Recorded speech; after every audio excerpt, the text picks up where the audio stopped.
আচ্ছা এই পাতা তো সবাই চেনেন, এটা হচ্ছে সজনে পাতা। তো সজনে পাতা কিন্তু শরীরের জন্য অনেক উপকারী, আর যাদের ডায়াবেটিস আছে তাদের জন্য আরো বেশি উপকারী। তো সজনে পাতা কিন্তু অনেক রকম ভাবে খাওয়া যায়, ভর্তা বানায় খাওয়া যায়, বড়া বানায় খাওয়া যায়, তরকারিতে দিয়ে খাওয়া যায়। আর আমাদের উত্তরবঙ্গ অঞ্চলে সজনে পাতা কিন্তু বেশিরভাগ মানুষ হচ্ছে আপনার কি বলে পেলকা শাক, বেশিরভাগ মানুষ কিন্তু এই সজনে পাতা পেলকা শাকে খায়। তো আজকে আমি এই সজনে পাতা অন্যভাবে একটা রেসিপি বানাবো, তো আপনারা দেখতে থাকুন।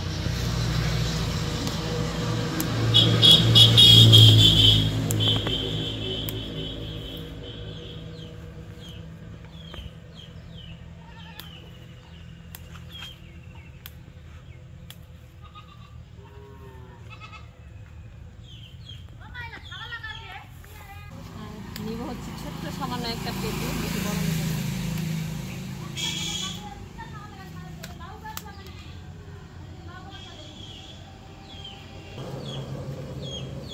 আচ্ছা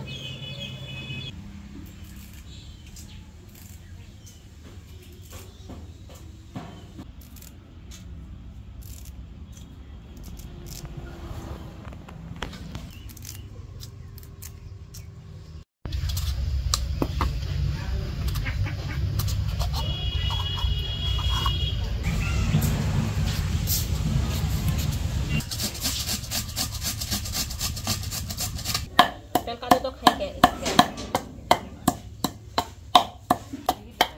এটা শিখুবে না, শিখিবে না কইলা আরো মেলা লাগাতাম ঠিক ওই যেরকম বেশি গুণ আর আছে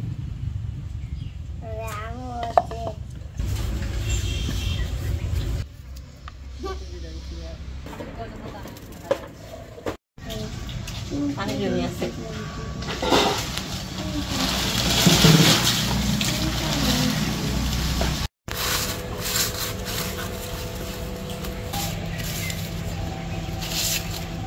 বাসা দেখি শরীরটা চলে যাবে, তুমি ঘুরে যাও। কি দিবা? দই, ঘি। ঘি এটা বাইরের ঘি, বাইতে বানাইছিলা? পেঁয়াজ দিয়ে দেবো আগে।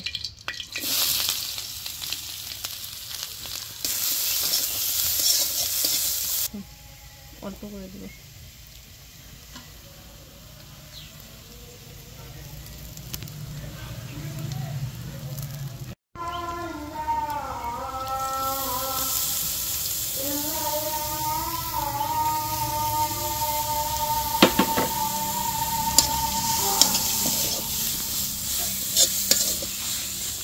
করে ভাজে কষে নিছি, এখন দিয়ে দিব মসুর ডাল। ভাজে নেওয়ার পর এখন মসুর ডালগুলো সিদ্ধ হওয়ার জন্য পানি দেবে একটু।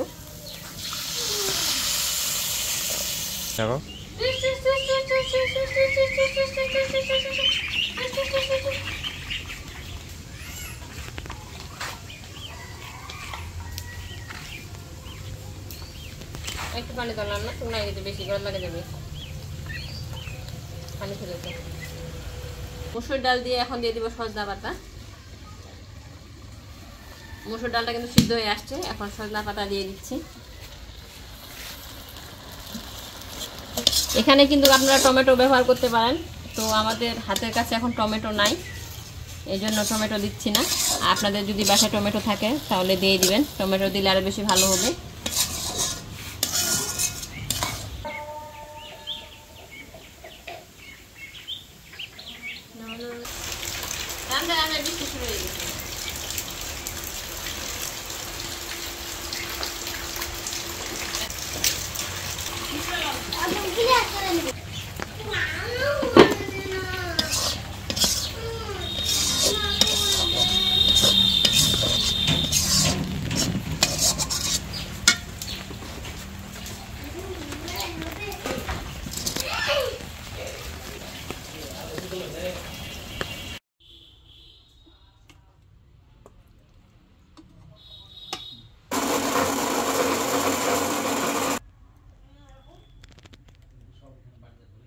রান্না শেষে এই যে আমি ব্লেন্ড করে নিচ্ছি এখানে অল্প একটু। তো যদি বাসায় কোনো অসুস্থ মানুষ থাকে তাহলে আপনারা এভাবে ব্লেন্ড করে খাওয়াতে পারবেন। আর এখানে দেখুন আমি এইভাবে রাখছি, এটা কিন্তু ভাতের সাহায্যে খাওয়া যায়, ভাত দিয়ে খাওয়া যায়। কিন্তু খেতে অসাধারণ, অনেক দারুণ হয়েছে। এই সজনে পাতা হইতেছে আপনার প্রাকৃতিক মাল্টিভিটামিন, বুঝছেন? ক্যালসিয়াম আছে, আয়রন আছে, আপনার ডায়াবেটিস যাদের সমস্যা আছে ডায়াবেটিসের উপকার হয়। তারপরে রোগ প্রতিরোধ ক্ষমতা বাড়ে, তারপরে পচনতন্ত্র বা হজমতন্ত্র এগুলা ভালো রাখে, ত্বক, তারপরে চুলের জন্য এটা ভালো। তারপরে অনেক হচ্ছে উপকারিতা প্রসূতি আছে। মায়েদের তার দুধ বাড়ায়, এরকম অনেক উপকার আছে। ঠান্ডা, কাশি, জ্বর, সর্দি এগুলো তো অনেক উপকার হয়। তো অসুস্থ মানুষ কিভাবে ব্লেন্ড করে খাওয়াইতে পারবেন, আর আপনারা যারা সুস্থ মানুষ আছেন তারাও খেতে পারবেন। আর এভাবে এই যে আমি রান্না করে নিচ্ছি, এটাও কিন্তু ভাত দিয়ে খাওয়া যায়, এটাও কিন্তু খাইতে অনেক মজা, অনেক সুস্বাদু। এবং আপনাদের বাসায় যারা সজনে পাতা খেতে চায় না তাদেরকে এভাবে রান্না করে দিবেন, দেখবেন যে একবার খেলে আরেকবার খেতে চাইবে। এভাবে রান্না করে খেলে কিন্তু অনেক মজা লাগে।